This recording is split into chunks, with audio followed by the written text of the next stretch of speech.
Hugh Turner has suffered from obsessive compulsive disorder for more than 40 years. Hugh is trapped in a world of endless order, symmetry, and repetition. His compulsive rituals mean he hasn't been able to work for the past 16 years. And Hugh's rituals cannot be completed until he's counted 12 lots of 12 on his fingers. 12, 12, 12, 12, 12. It's a set of numbers he's driven to repeat again and again. 12 has always been my favourite number for some reason or other, like, 12. I started off with 1 lot of 12s, then it was another 2 lots of 12s, then 3 lots of 12s, till eventually it come to 12 lots of 12s, I'm counting. But if I don't do it on my hands, I do it in my mind. 12, 12, 12, 12, 12, 12, 12, 12, 12, 12. Everything in Hugh's entire house has its own special place and must be precisely measured, exactly positioned. I do measure with my fingers and my lines and things like that. They are on certain angles. From the first line of the dog's paw there, I'm very happy that when it's that line there, perfect, it's okay. From the living room, it's my cottages, my remote control boxes. Everything in this house is going to be perfect. It could take me up to 10 to 15 minutes just to put a pack of bacon in the fridge, but it's actually got to be at the sides. This is the way my rituals are. If these ornaments or any item in the house is not in a perfect position, my anxiety is really bad. Unfortunately for Hugh, his anxiety is really bad, quite often.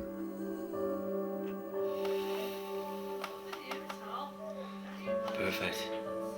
And keeping everything in the house perfect isn't easy, living with the other 5 members of his family. There are sons Michael and Mark, wife Maureen, and daughter Joanne, whose learning difficulties mean Hugh and Maureen have even more childcare responsibilities with grandson Julian. Here's your kiss. God love you. Love you to bits, don't we, eh? Hugh's rituals can last for up to 18 hours a day. It's exhausting, but he's driven by an all-consuming fear. If I don't do these rituals, I find great harm's going to go to my children. Either my grandchild's going to be kidnapped, my wife's on a bike, there's a tankard or a wagon coming beside of her, or a bus or something like that, knocks her off her bike. Michael might go out and he might get stabbed. Mark, I fear he may go in the ring and meet one mean bastard who's going to give him one lucky punch and it may hit the temple in his head or something like that.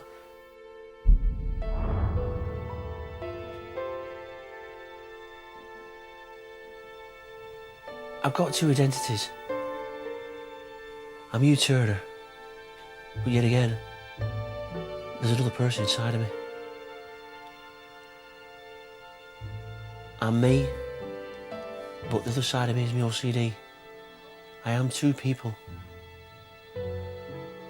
I'm trapped in my own world.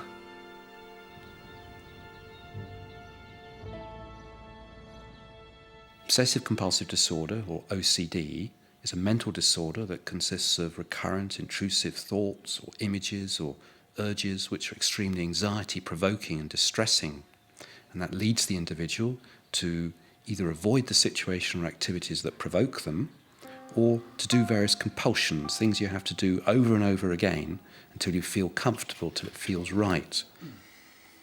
Hugh's type of OCD is of recurrent intrusive thoughts and especially images of tragic events happening to his family which he feels he has to protect. He has a wide range of rituals, order and symmetry and tidiness which he feels that he has to do over and over again until he feels comfortable. A lot of these rituals that he's been doing have functioned by avoiding, I think, a lot of the thoughts and images that he has. You know, whilst he does them, it stops him thinking about these images that he finds so terrifying. If I do the rituals and do my counting, checking and enumerating in my head and things like that, I think to myself, well, the family's safe. He feels that he's protecting his family, it's safe and comfortable, but of course he is completely destroying his family. After many years handling Hugh's obsessive behaviour, Maureen has learned to shrug off his constant desire for order. Right, you're dying to get here now, aren't you? It's what he's waiting for, to get in my spec. I won't let him. He's dying to clean the pan. He's trying to take over and I won't let him. Hughie, why don't you just chill out and go sit on the chair? I can't sit down, you know, I can't sit down for the minute I get up in the morning. I can't sit down, can I? Hugh really can't stand still for a moment. For him, the simple act of Maureen preparing a meal in the kitchen is an anxiety-provoking act of desecration. Shut laugh. Hughie, you don't need two of us. It's all right, leave it. Yeah, I wouldn't like you to Go go through out. then. All right, then, At least we get a bit of peace now, Hughie's out. it's okay. I can cook me meal in peace. He gets worked up and he's pacing up and down. It's okay. It's okay. Everything's got to be perfect with Hughie. It's okay. It's perfect there. Life's not perfect, is it? Which it isn't. Everything's okay over there. But it's just have to get on with it, won't it? It's okay. Everything's all right over there. Everything's all right here. Everything's spot on in this room, like every minute, like you mean everything's spot on. The house is more like a show house, to be honest. Yeah, you tell him what your granddad's like. You know him. And there is one ritual I've not really told you about. But I'm going to be honest with you, totally. I've done it behind your backs, but what it is, I swipe my chest 12 times over. When Hughie comes in, the first thing he'll go is that pan. He'll go frantic. You can see it when he comes in. I've actually made myself absolutely sore and bleed here. I swipe myself 12 times, do like this. 1, 2, 3, 4, 5, 6, 7, 8, 9, 10. And pulling and pulling.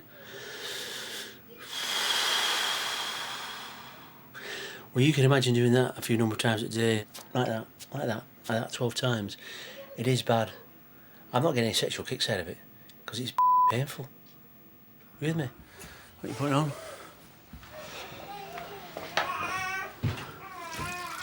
I know it's only a grill pan, a knife and fork and a plate, but this to me is a big ordeal, you mean, isn't it? On a scale between 1 to 10, I think Hugh's problems are probably about an 8 or a 9. He's clearly severely handicapped. He's unable to work, he doesn't have a social life, his relationship with his family is appalling. No, roll on. For sake. He can't change his clothes. I've struggled that much with rituals through the day. I'll actually go to bed with my clothes on. He's lost all dignity and ability to care for himself. I'm looking for help here, Simon.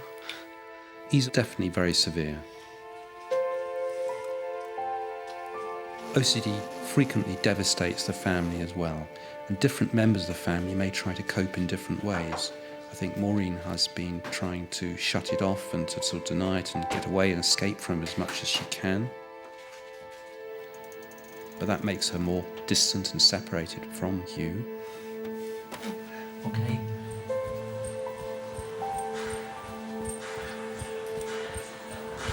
I come here just to chill out, just relax and talk to people. I just have that space away from Hughie, a few hours, because you have to. Otherwise you'd be sitting there and you'll end up counting in 12s. Perfect. And you would. And it's not my favourite number because I'm sick of listening to it. I'd sooner do 12 times round the gym than than that. 12. That's my dad, there's my mum.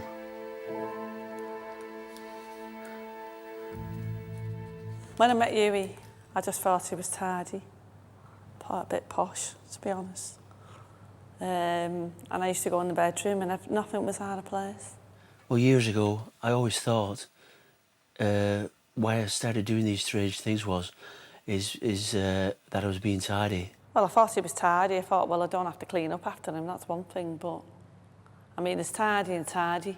I really wish that I could have gone to my dad and said, Dad, why am I doing these strange things? And my mum and dad turned and says, pull yourself together. You know what I mean? Till eventually I couldn't stand it no more. I ended up in a psychiatric unit. And even there and then, I was just diagnosed exhausted and depressed. I was never diagnosed with OCD.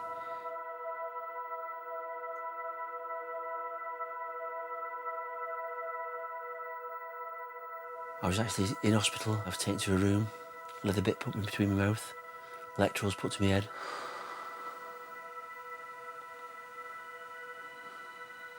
These electrodes were put to the side of my head here. Then there was electricity.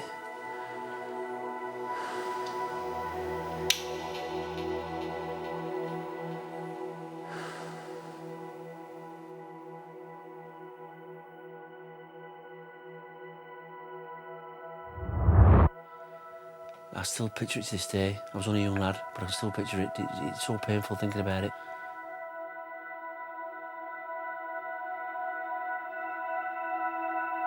I had to go in front of a panel of doctors, and I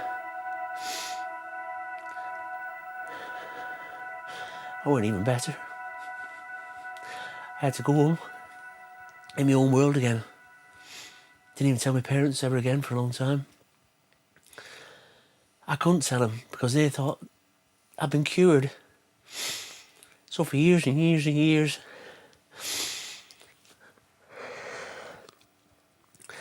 I lived in silence. That's why they call it a silent mental illness.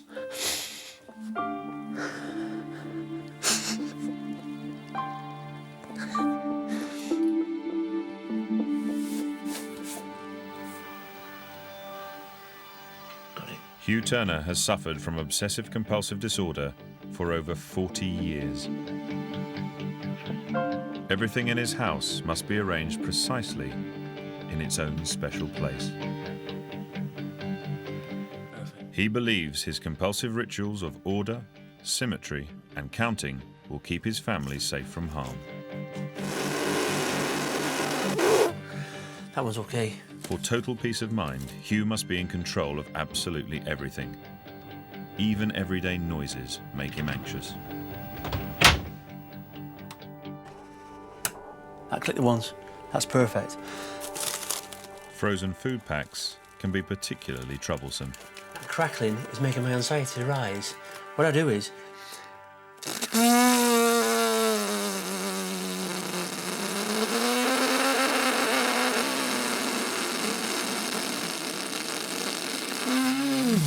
Okay, I've done the noise to stop me from hearing any noises, crackling, things like that, so that's perfect.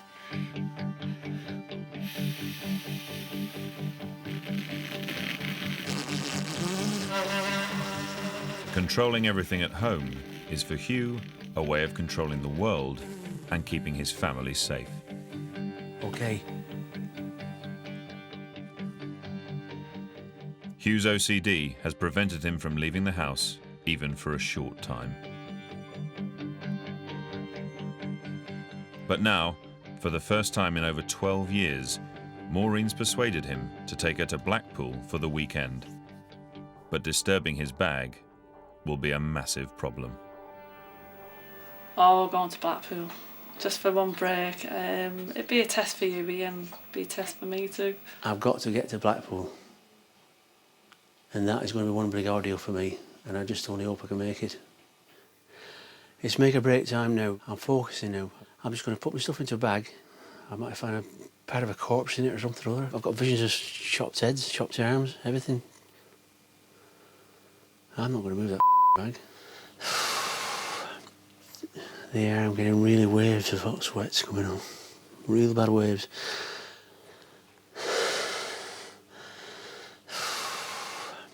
There's somebody out there who can help me. I'm throwing a challenge out to anybody who can actually help me overcome this.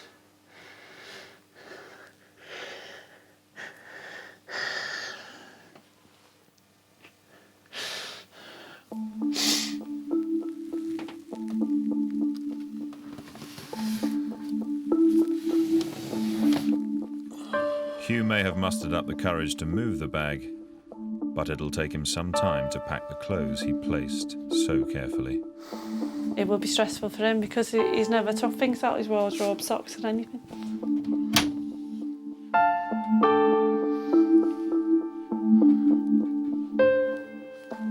If I'd have lived with Hughie for a week and I seen what he'd done years ago when I was courting, I'd have lived with him for a week.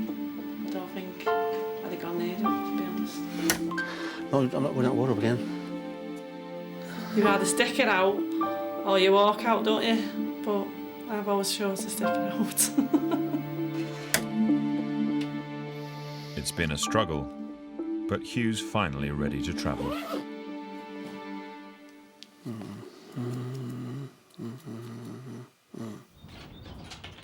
Before he leaves the house, he must make a final check to make sure that everything is safe. Wear it ready when you went. I'm just making sure it's all right before I go and then we're ready. I know it's easy said, I know it's upstairs. Something that Maureen's all too aware of. If I left Juby for 2 minutes, he used to say, oh, I'm going back up to check something. I've forgotten something. You can guarantee he was always half an hour late. And I used to nag him like hell. Something in there, it's okay. I even finished with him once because he got on my nerves that much. Oh. That's it.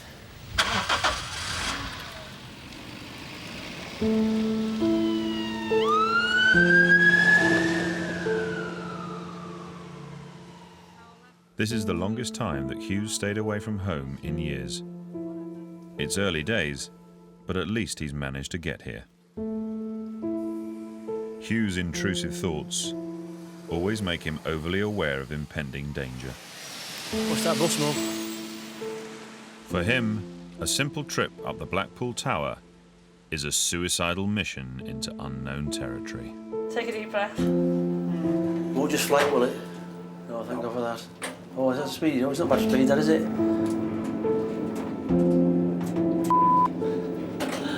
It'd be worth it in the end.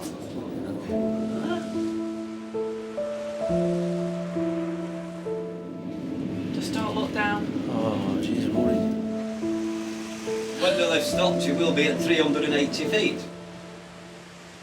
It's a challenge for Hugh just to stand in the lift. You're right, are we here? But now he's faced with a new problem. A glass floor 380 feet above the ground. You okay? You're not walking on that, are you? You wouldn't be able to see out if you fell down there, would you? Oh, there wasn't much left if you went down there, would there? You'd be gone, wouldn't you? That's how we'd end up down there, like that. Skull and crossbones if we fell down there, wouldn't we? It's a nightmare, isn't it? To follow. For any one of us, walking over this glass floor might be tricky. But with Hugh's irrational fears working overtime, for him, it would be an outstanding achievement.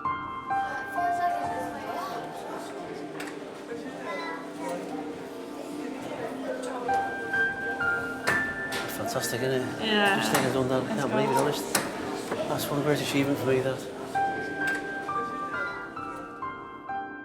Hugh may have mastered the tower's heady walk of faith, but back in his hotel room, unpacking his bag is proving to be a much bigger challenge. There's a famous bag. Now, I may go into it or I may not. That's going to be a challenge. If perhaps tonight I get soaking wet through it in the rain or something like that, I will have to go into that bag to get me all the t-shirts and my tracky bottoms out, but that is going to be a challenge on its own. That bag will still, it could stay packed up to a good few days after I get home. I've got to do my rituals because I fear harm will come to my grandchild. I feel that I can prevent this from happening by making sure my bag's safe in the corner, making sure the towels are straight, the deodorant's in there, the cups are there, the tea bags are all sorted under there, the kettles are straight, the telly's been adjusted because it was on an angle before. Maureen's shoes under the chair there are absolutely in order there as well. I've got to make sure this environment, this room, is absolutely safe here. Hugh may feel safe in his hotel room, but the whole point of being here is to relax and enjoy being on holiday, like everyone else.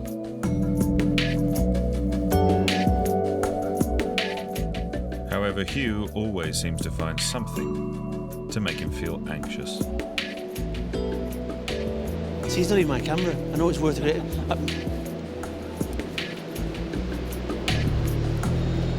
I'm frightened in case all of a sudden the lens of that camera just opens up. I fear something's going to come out of there and grab you by the throat or something or other like. I mean, I've got visions of that lens cap opening up gremlin or something coming out of it and grab me by the throat or something, and ripping the throat out, the Adam's apple, and then going for Maureen and ripping her and dragging her into the sea. You know what I mean, innit? And all she's doing is laughing. Hey, don't say that more, for Pete's sake. Bloody hell. Life may be a beach for some, but for Hugh, a beach is potentially a very dangerous place. See that woman coming down here now with bare feet like that? Look. She can stand on glass or anything. Do you know what I mean? It's dangerous, isn't it? You want to watch this broken glass down there, you know what I mean? You want to watch your feet, love. What? You want to watch your feet. I can see the dangers there of her on a slither of glass, and that's it. Their feet are ruined for life, aren't they? It's made me anxious, Look at that. Little kid there, no shoes on his feet. I mean, that's everyday life, isn't it? I don't see all that like he sees it. To me... You just think it's normal, don't you? I just think... It's normal, isn't it? I mean, I know it's an illness, and I mean, maybe I'm green, but sometimes I just think it's like madness, really. But it's not, it's an illness, and it can't be helped, and it's just the way it is. OCD is certainly regarded by many people as a secret illness. It's something that people are very ashamed about, that they keep it to themselves. If they're washing their hands, it's in their bathroom behind locked doors. If they're doing their rituals, order and so on, it's very much a private thing that's kept away from society and feeling very ashamed about it. And this is really sad because, of course, it's about bringing it out into the open in order to get the support and help you need. And for many people, they may suffer for 10, 15 years before they finally do get the help that they actually need. The holiday is over, and back at home again, Hugh's anxiety levels are already beginning to rise.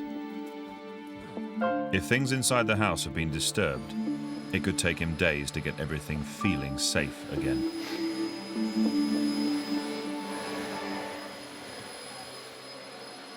I'm fighting the OCD barrier now. I'm fighting it. Maureen's downstairs with the Hoover, and she's knocking the dogs on the floor. She's knocking the kids' toys. She's bumping into the settee and chairs, and she'll probably knock the dog and probably smash it. I just don't know where to start. What are you doing? Don't be throwing my clothes about. Well, don't worry about it, you. There's me clothes and put it on later on. You're going to put them away. But I don't throw yours around, do I? Well, you do throw mine round, to be honest. Yes, you do. I know. Yes, you do. All right. I'm not Well, going to don't say you don't, I'm you not do. going to get an argument with you over it. All right. It's just getting on my nerves. Do you know? You could just throw things in drawers like that, Maureen, and I'm not joking. It's irritating. Why? The key thing is usually in therapy to get the family on board as well, so they understand what needs to be done and to help them become like co-therapists and very supportive in helping you to make progress. Have you done that? Yeah. Pull it off. Struggling, though. Yeah, don't worry about it. You just got to forget about it. You've had a holiday and that's I know, it. but I can't move. I'm froze. If I have to feel like this every time I come home, I don't think I've ever mastered another trip. Yeah, I think you will do. You said that. I don't think I could. You'd have to. What would you sooner do? Let the OCD beat you? And crack you up? Well, it is beat me now today. But you don't let it, do you? It's beating me more. I've no more fight left in me. Well, you don't give in, Hughie. It's like Hey. a ball, you bounce back, don't you? I know, but I've no fight left. Well, you have to. Oh, how'd you think? Oh, thanks. Hugh simply can't cope by himself. Even if it's only at the end of a phone line, he needs the support of a counsellor to get him through his crisis.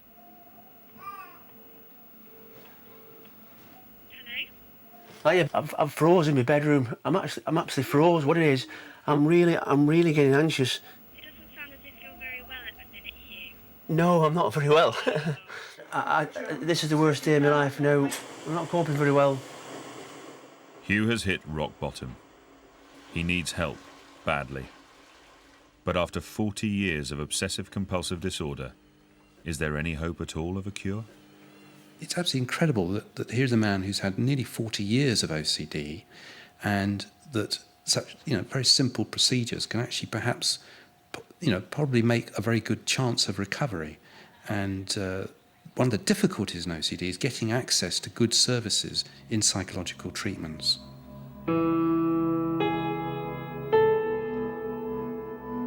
When the man above gave me this illness, I think he's been very cruel.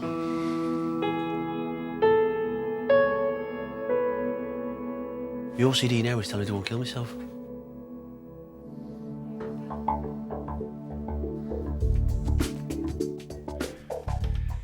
Hugh Turner has battled against his obsessive compulsive disorder for more than 40 years.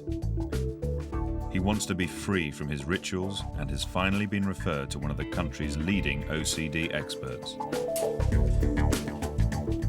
The rituals are exhausting and take up all of his time. But Hugh finds comfort in them too. To do this now, it's a great relief. It just feels like you've had sex. It just feels, oh, it's fantastic. I've just had sex and it's that great relief. You with me? It may be a great relief while Hugh's in control, but it's torture when he isn't.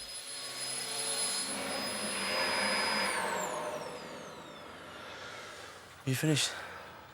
I know you didn't help my dogs, Maureen, but you need to touch I never touched your dogs, so don't go on. You need to contact with the lead. No, I didn't touch them, you made my mouth. On a scale between 1 to 10, I think Hugh's problems are probably about an 8 or a 9. He's clearly severely handicapped. One of the difficulties in OCD is getting access to good services in psychological treatments. In the hope of a cure, Hugh's travelled to London to meet consultant psychiatrist Dr. David Veal. But back at home in Liverpool, Hugh's eldest son, Mark, has come to a realisation. Well, to be honest, when he went to London, I've realised when he's not there, I do his rituals type of thing. And I've only just realised that from when he left this weekend to go down London. It's the way he does it. He just gets frustrated and stuff like, and I know where he's coming from type of thing. Because I've done it when he weren't there, like. When I tie my laces, like, he counted in 12s, but I count in 3s. I pull my laces 3 times to make sure they're tight.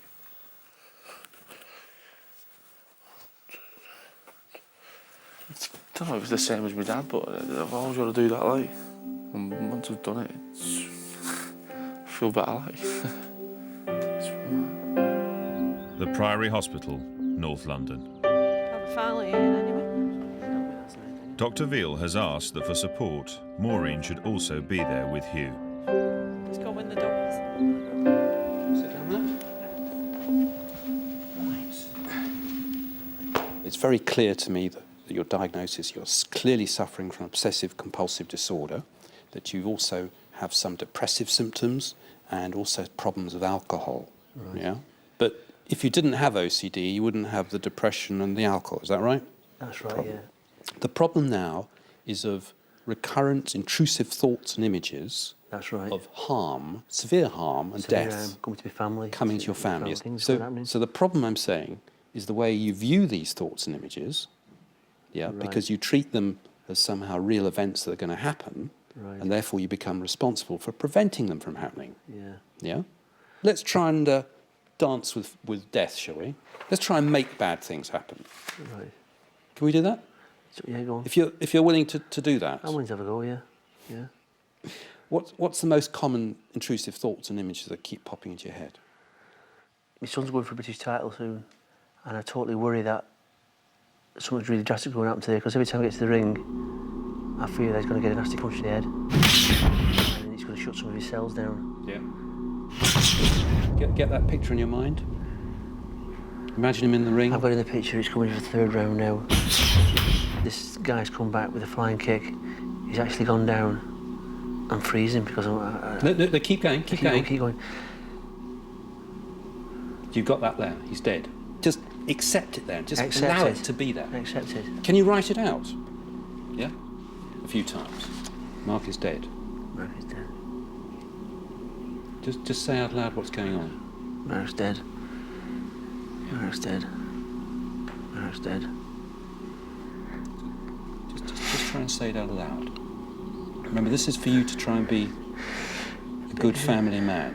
Yeah, this is why we're doing it. To beat your OCD, yes? Is that a nice picture in your mind now? I can picture it. So Mark is dead. That's really good. Well done.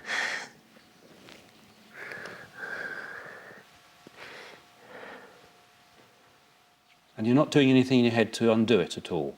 No. No? And that must be very anxiety-provoking for you. Yeah. Is that the first time you've ever really faced up to any of those things? Yeah, that's the first time I've really done something In like 40 years? that. In 40 years, yeah. So how are you feeling now? What it is now is, my anxiety's dropping. I mean, It's quite a relief. So what I'm hoping... it does feel good. This feels good. Because you've got it out your system, haven't you? Thoughts and images are just thoughts and images. They're just mental chatter. That they're just your worries. That's right, yeah. Yeah? That they're very normal. You should have them. Right. Because you're a very strong family man. They're just thoughts. Just thoughts, aren't they, like you mean, yeah, Right. yeah. And in other words, you can do this without having to do your rituals. The message here today is, look, this is very definitely treatable. You can definitely make progress and, you know, really get your life back. Yeah. Hugh may be starting to get his life back, but 40 years of obsessive behaviour can't be undone in one afternoon. In a nutshell. He's made progress with Dr. Veal's therapy, but back on his own turf, he's struggling to cope. Tonight, Mark's girlfriend is cooking the family meal. Michelle is in Hugh's space now, and that's making his anxiety climb.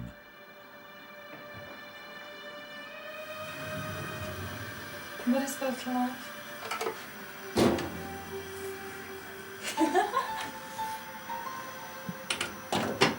Just leave it here so I can poke the potatoes. 12, 12, 12, 12, 12, 12, 12, 12, 12, 12, 12. I feel like telling her to be honest with you, because you know what I mean? I'm not an aggressive person, but the way I see her in that kitchen there now, I could absolutely kill her. You with me?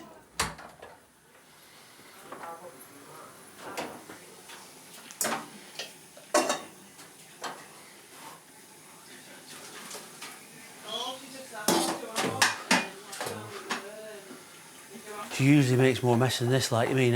I never. Oh, yeah. Never. I always clean after myself. No, but it's me. But it's never good enough. No, it's never good enough. It's never good enough. No, it isn't. No, it's never good enough. No. You're really getting on my nerves now. See, here's the best part about it. I'm in my own house, and I'm being bossed about by her. You with me? I'm in my own house and being bossed about with my own kitchen, where this is my territory. Whoa, he drives me wild. What, with passion? You wish. With passion? Yeah, he does. And he knows it because we do tell each other. So you won't think this is my own bit of my house, you know what I mean? When Huey's on his own and Michelle's gone back home and everyone's gone to bed, you can get in Huey sitting there all hours. It's about 2 o'clock in the morning. Make sure everything's perfect. Yeah, a little drop. And you can guarantee he won't sit in that bed till about 2:30 because he'd be straightening this, that and the other. Hugh's unable to eat a meal with the rest of his family. His compulsion to complete his rituals is too strong to allow him to sit down and enjoy himself, even for a moment. You're so just nervous.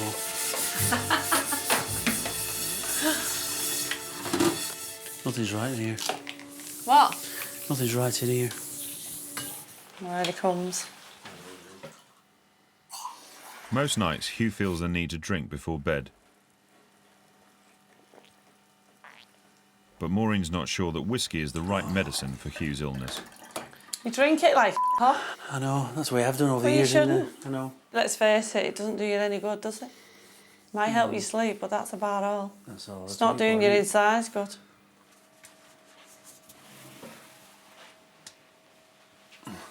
Hey, Michael, you have to miss. Here's the book. Michael is also unconvinced about his dad's drinking. Sometimes he thinks he's talking to Michael and he'll repeat himself about 12 times. He'll say one conversation, he'll go on to another, but he'll repeat, won't he? And Michael flips.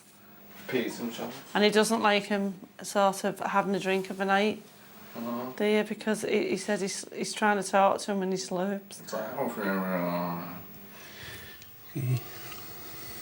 Like that. Just final. That's a good impression, isn't it? Then he gets his whiskey. fills that up and puts it in water, swigs it, starts yapping on, then he does your head, and he does it again. You can't just, you have to stand out there, then he has to swig his glass. But I mean, I just tell him to shut up and stop going on at him because it does annoy you. You get it on your nerves. Just repeating.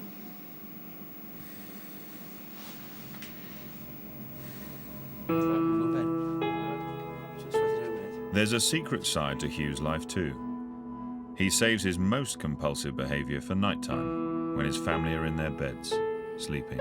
I do a lot behind the backs. If they was up now and to see me going through what I've actually gone through now, I think it'd cripple them, because I think it'd upset them more to see me the way I am, like on my hands and knees, really suffering, and the anxiety is really making me feel bad.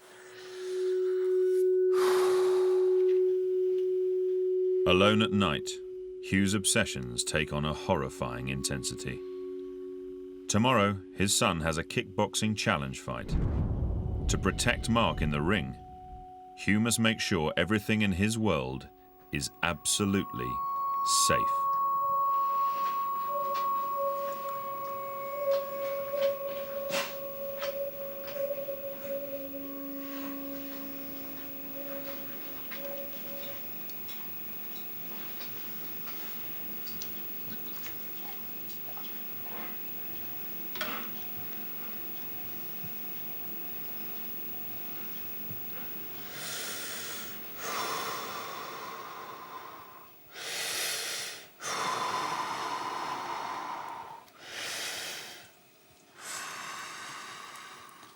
It's okay.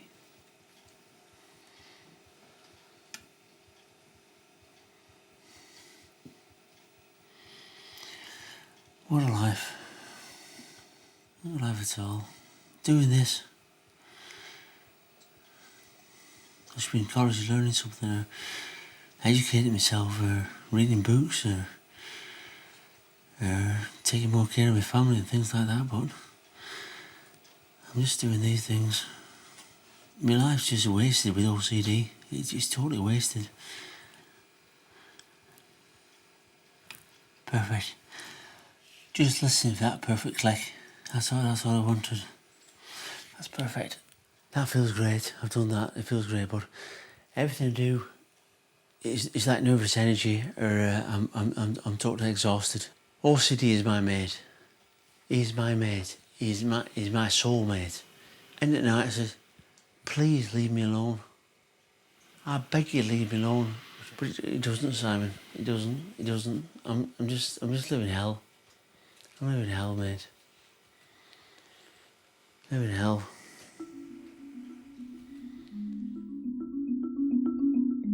Hugh Turner's obsessive compulsive disorder is driving him harder than ever. Today is a big day for the Turner household. Son Mark has a kickboxing challenge fight coming up in just a few hours. To protect his son in his upcoming fight, Hugh's rituals have achieved a new intensity. Everything I do is like nervous energy. It does drain the strength from your body.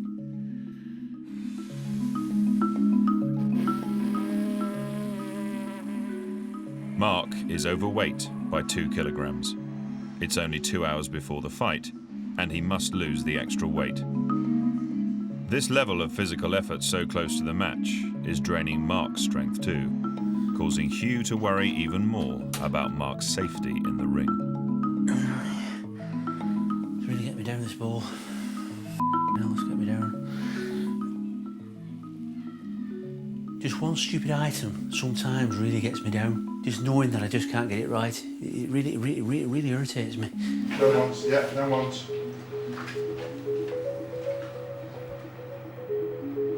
85.9. Yes, get him. We're under the weight today. Get over there now.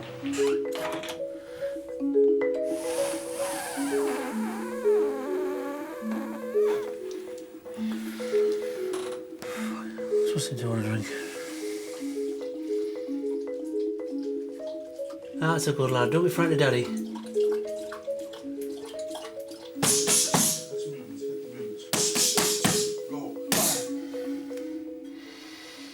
fine-tuning the position of the dog's water bowl may seem futile at a moment like this, but for Hugh, it really is a matter of life or death.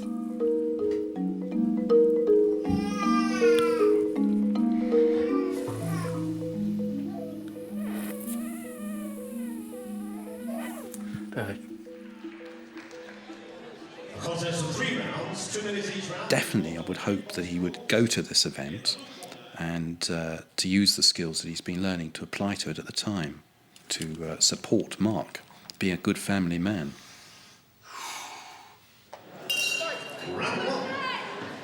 The first bout of the evening is underway, and Hugh's anxiety is causing him to feel physically ill. Sick with the anxiety. He's been vomiting again. It's been terrible. Having a bit of a rough night. Pretty terrible, honest.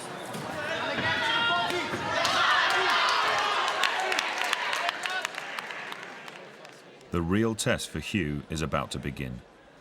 Will he be able to put his new therapy into practice?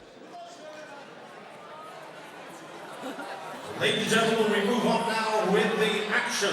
An international bout, England versus Ireland. The contest of 4 rounds. 2 minutes each round to be fought under full contact rules. In the blue corner from Ireland, Oliver Walsh. And in the red corner from Wingers England, Mark Turner.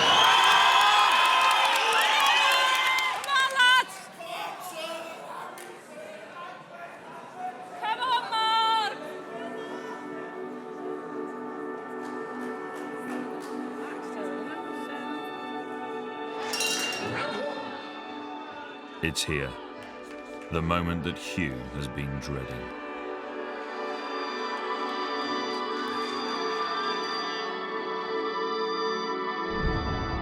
Mark's been punched into the Adam's apple. This guy's come back with a flying kick.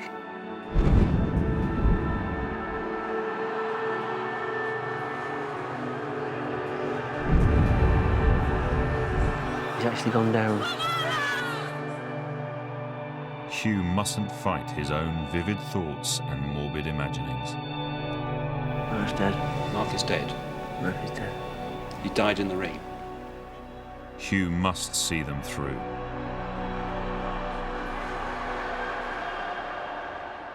And as for Mark, he's full of life. And on top of this fight,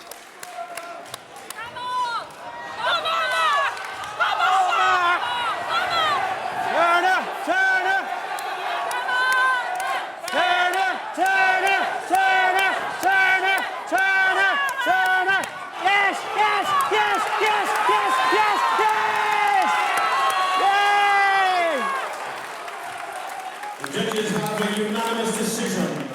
Red corner, Mark Turner! it's a win for Mark, and a proud father has been asked to present the fighters their trophies. You put me through hell tonight, you bugger. Hey, nobody fair you. You fought really well. I know. Hey, see you later, mate. Yeah, okay, mate. Have a drink, mate. All right, see you, mate. The excitement is over. Mark's won his fight, and Hugh's overcome his fears to be there and support his son. But later that night, Hugh is straight back to his old ways. Perhaps he's confused. Was Mark's victory the result of all the rituals he performed?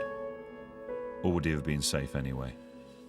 There is one thing, though, that Hugh can say for sure about his rituals. It's like just having sex. What is?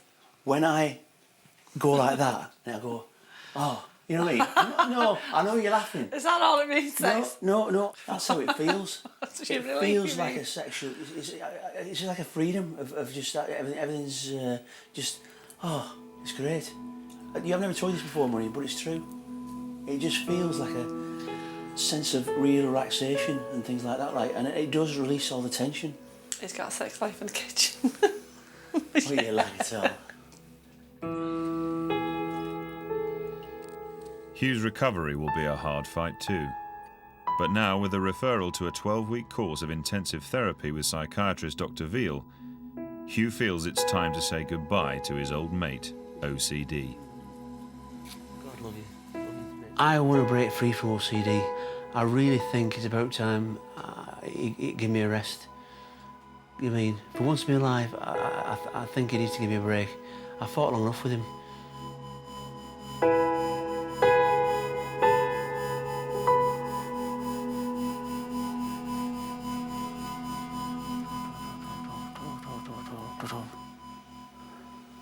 Perfect.